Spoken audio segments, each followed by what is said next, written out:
Узган ел гына ачылган Тамчы йөзү бассейны заман таләпләренә туры килгән яңа спорт объекты. Биредә 4 группада 96 бала су спорты түрі белән шөгыльләнә. Бинада җылы, якты, суның температурасы да нормага туры килә. Мәктәпкәчә яшьтәге балалар кече бассейнда, калганнар зурсында 4 тренер классында йөзү күнекмәләренә өйрәнәләр. Узган елдан бассейнга идем.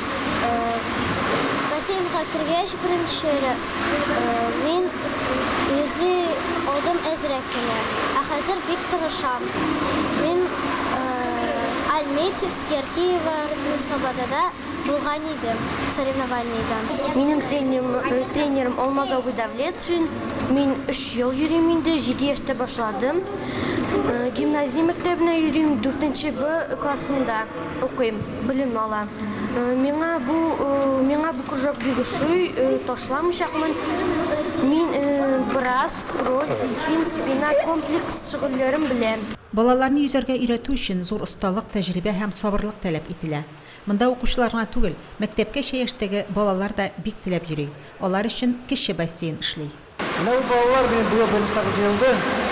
Садик классында бар, беренче класстар, 14нче елгыларда җыелган балалар. Үстерәбез әкренлегенә, алга барганнар бирдә күчереп барабыз бассейнга уже.